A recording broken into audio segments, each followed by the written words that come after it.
परमार्थामध्ये लक्ष वेधलं गेलं. पण ज्या वेळेस चाकण येथे संत तुकोबरायांचं कीर्तन चाकण येथे झालं, चाकण येथे ठेवण्यात आलं. मग संताजी महाराजांच्या आई वडिलांनी त्यांना संताजी महाराजांना कुठे नेलं तर चाकणमध्ये चक्रेश्वराच्या मंदिरामध्ये नेलं. आणि तिथं संताजी महाराज कीर्तन ऐकण्यामध्ये एवढे गुंग झाले की त्यांना कीर्तन केव्हा संपलं याचं भान राहिला. आता जर बघितलं तर आपण कीर्तनाकडे जास्त लक्ष देत, कीर्तनाने बसलेले असताना ही मांडी उचलणार, इकडून हलणार तिकडून हलणार, एका ठिकाणी आपण कीर्तनामध्ये बसत. पण महाराज संताजी महाराजांचं एवढं मन ते कीर्तनामध्ये रमलेलं होतं. संताजी महाराजांना कीर्तन संपलं तरीही त्यांना भान राहिलं नाही. ज्या वेळेस तुकोबराय संताजी महाराजांकडे गेले, संताजी महाराजांना डोक्यावर हात ठेवला, तेव्हा संताजी महाराजांचे डोळे उघडले आणि संताजी महाराजांनी तुकोबरायांना म्हणाला की तुकोबराय, आता मला तुमच्या शेजारून दूर करता कामा, आता तुम्ही मला सांभाळा, तुमच्या जवळून आता मला दूर करता कामा नाही. मग तुकोबराय म्हणाले, बघ तुझा आताच विवाह झालाय, तू प्रपंचाकडे ध्यान दे बघ. कारण संसार सोडून आपण परमार्थ करायला लागत. कारण संसारी असावे असोनी नसावे, संसार करून परमार्थ करा. त्यावेळेस तुकोबरायांनी संसार करून परमार्थ करण्यासाठी सांगितला. मग संताजी महाराज परमार्थ हे संसारासोबत करायला लागले. कालांतर गेले एवढे तुकोबरायांचे 8वे टाळकरी म्हणून संताजी महाराज झाले. 14 टाळकऱ्यांपैकी 8व्या नंबरचे आणि सर्वात मेन टाळकरी म्हणजे संताजी महाराज झाले. महाराज कारण एवढा लळा तुकोबरायांना संताजी महाराजांचा लागला होता. जर बघितलं तर तुकोबरायांचे 2 लग्न झालेले, एक म्हणजे रुक्मिणी आणि दुसरी म्हणजे जिजामाता म्हणजे आऊली. तर पहिल्या पत्नीपासून त्यांना जी पहिला मुलगा झाला त्याचं नाव संताजी ठेवण्यात आलं होतं. पण वयाच्या 10व्या वर्षी त्याचं निधन झालं, त्याचा मृत्यू झाला.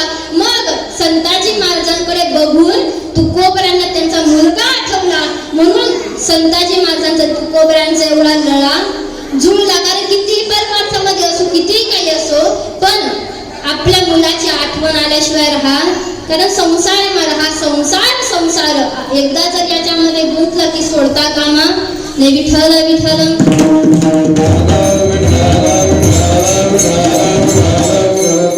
मग बघा कालांतराने संताजी महाराजांच्या गाथ्याचे लेखक झाले, त्यांचा गाथा लिहू लागले. पण काही ब्राह्मणांना ते रुचलं नाही.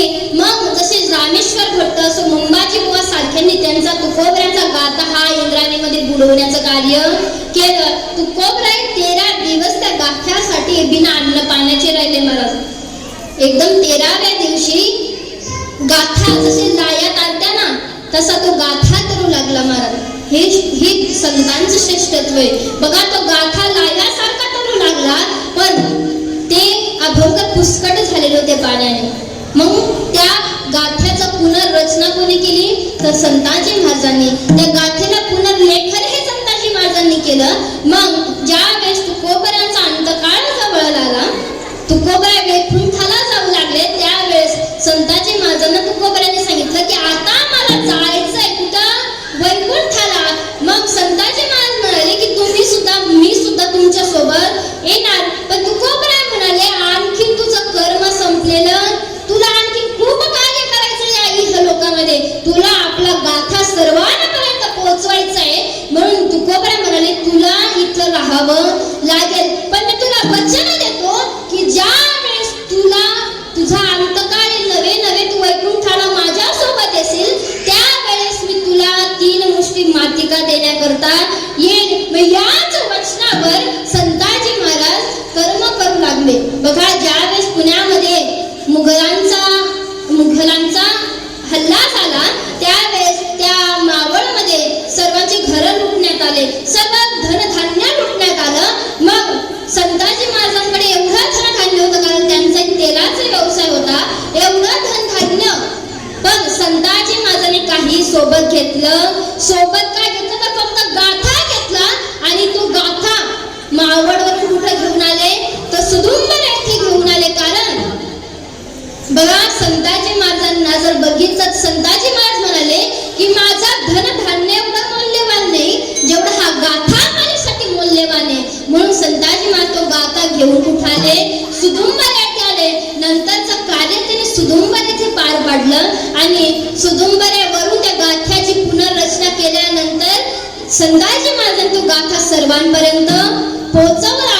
आणि ज्या वेळेस त्यांचा अंतकाळ 1688 रोजी त्यांचा मृत्यू झाला, ते परमधामला पावले. त्यावेळेस त्यांच्या सर्व सवंगडींनी त्यांना ज्यावेळेस मुठ माती देण्यात आली, त्यावेळेस त्यांचा जे चेहरा होता तो मातीमध्ये झाकत नव्हता. जेवढी माती टाकल तेवढा तो वर येई, जेवढी माती टाकल तेवढा तो वर येई. मग नंतर त्यांच्या सवंगड्यामध्ये एकाने सांगितलं की संताजी महाराजांना तुकोबराने वचन दिलं होतं की ज्यावेळेस तुझा अंतकाळ येईल मी तुला माती देण्याकरता येईल. मग त्यांनी भजन सुरू केलं, तुकोबरांचा धावा सुरू केला. तुकाराम तुकाराम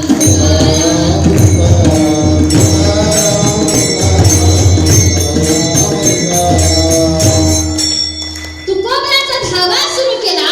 मग धावा ऐकून तुकोबरा या इहलोकामध्ये परत आले. जर बघितलं तर तुकोबरा 3 वेळा इहलोकामध्ये आले. कशासाठी? प्रथमतः म्हणजे त्यांची कन्या भागीरथीसाठी आले, दुसरं म्हणजे निळोबरांसाठी आले, तिसरं म्हणजे संताजी महाराजांसाठी आले. बघा, ज्या वेळेस तुकोबरा या इहलोकामध्ये आले आणि संताजी महाराजांना 3 मुष्टी माती का दिली, तेव्हा संताजी महाराजांचा चेहरा त्या मातीमध्ये लोपण्यात आला. आणि ज्या वेळेस तुकोबरा हे पुन्हा वैकुंठाला जाऊ लागले, तेव्हा तुकोबरांनी काय अभंग लिहिला? काय तर चारिता गोधने माझे गुंतले वचन, आम्हा झाले नेका 3 या कारणे 3 मुष्टी मुतिका लेख तेव्हा लोपविले, मुख आलो म्हणे तुका संतुन्यावया विष्णू लोका. संताजी महाराज की जय. पुंडलिक वदन विठ्ठल श्री ज्ञानदेव तुकाराम माऊली ज्ञानेश्वर महाराज की जय. जगद्गुरु तुकाराम महाराज की जय. संत श्रेष्ठ संताजी महाराज की जय. बघा, आजच्याच रोजी संताजी महाराज हे परमधामला पावले आणि तुकोबराने आपलं वचन पूर्ण केलं. जे वचन दिलं होतं ते वचन पूर्ण केलं. आणि ज्यांच्या जोरावर आता आपण या गाथेवर चिंतन करतोय ना, कारण हा अभंग सुद्धा गाथ्यातला मी ज्या अभंगावर चिंतन करते, मग जो चिंतनाला घेतलेला अभंग आहे, ज्याच्या जोरावर आपण आपलं पोट भरतो, ते त्या गाथाचा जर पुनर्रचना असो, त्या गाथेला जर कोणी वाचवलं असेल ना, ते संत श्रेष्ठ संताजी महाराज आहे. म्हणून बघा, संताजी महाराज असो इत्यादी आदी करून कोणतेही संत मंडळी असो, ते एका जातीपुरता किंवा एका धर्मापुरता मर्यादित जाती पाती पूछे न कोई हरि को भजसो, हरि का होई संता नाही मान देवना मानी, मुसलमान नवे नवे संत हे भेदभाव करीत, संत हे भेदभाव करीत नाही.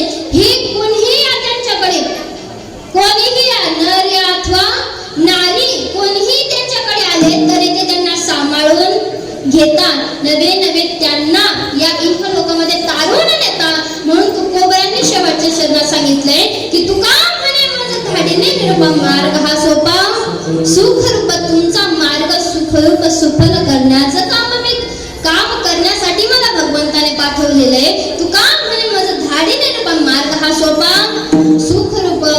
नव्या नव्या वेळ झालेलीच आहे. कीर्तनाला पूर्णविराम देण्यापूर्वी ज्यांच्या निमित्ताने माझ्याकडे ही सेवा प्राप्त झाली, सेवा करण्याचा योग प्राप्त झाला, ते म्हणजे हरिभक्तपरायण श्री बळीराम राऊत अंबड व तसेच ज्यांनी मला या अंबड पर्यंत पोहोचवण्याचं कार्य केलं, नवे नवे इथपर्यंत ज्यांनी मला घेऊन आले, ते म्हणजे जाफराबादचे रविदादा टोनपे व तसेच गणेश दादा भवर यांचे मी मनस्वी आभार मानते. आणि या ठिकाणी मला साधसंगत करणारे मृदुंगाचार्य नवनाथ महाराज मैंद व तसेच गायनाचार्य नारायण महाराज नेमाने, हरिभक्तपरायण गायनाचार्य विष्णू महाराज नेमाने, गायनाचार्य हरिभक्तपरायण अशोक महाराज कबाल व तसेच हरिभक्तपरायण राधेश्याम महाराज नारायणगाव व तसेच हरिभक्तपरायण घनश्याम महाराज मोरे व हरिभक्तपरायण शांताराम महाराज शिंदे शहापूरकर व तसेच चिमणे महाराज माने आणि दादा तुमचं नाव विष्णू महाराज आणि सर्वच या ठिकाणी समस्त तिली समाज मंडळ यांचे मी मनस्वी आभार मानते. आणि ज्या संताजी महाराज जगनाडे यांच्या पुण्यतिथी निमित्ताने हा कार्यक्रम ठेवला होता. बघा, संत हे कीर्तिरूपी उरून या ठिकाणाहून जातात. संत हे स्वकीर्ती कानी कधी ऐकत नाही, कारण कीर्तिरूपी ते उरून जातात. मग स्वकीर्ती कानी काय ऐकल बरं? बघा, आता जर बघितलं तर आपल्याला आपल्या आज्याचं नाव माहिती नसतं, पंजाचं नाव माहिती नसतं, आपल्याला खापर पंजाचं सुद्धा नाव माहिती नसतं. पण त्यांना शेकडो वर्ष झाली इथून जाऊन त्यांचं नाव आपल्या ध्यानात राहतं. कारण कीर्तिरूपी उरावे. आपण आलोय नाही तर काही ना काहीतरी कीर्ती करूनच जावे. आपल्यासाठी नव्हे, त्या जगासाठी काही ना काहीतरी कीर्ती करून जावे. एवढं सांगून माझ्या 2 शब्दांना नवे 2 मिनिटं माझ्या शब्दांना पूर्णविराम देते. व तसेच आज ज्यांचा अभंग सेविकर्ता निवडले होते ते तुकोबा, तुमचे गुरु आमचे गुरु, सर्वांनी ताट हात वर करा. ताट हात वर करा बरं. बघा, आता जेवायची वेळ झालेलीच आहे. मी मुद्दामून शेवट विठोबा बरकमे ठेवलं, कारण सर्वांना माहिती विठोबा बरकमे झालं म्हणजे कीर्तन. सर्वांनी ताट हात वर करा. ताट. बघा, जे हात वर करणार नाही त्याला त्याच्या शेजारची शपथ आहे बरं. फक्त वादक वृंद गायक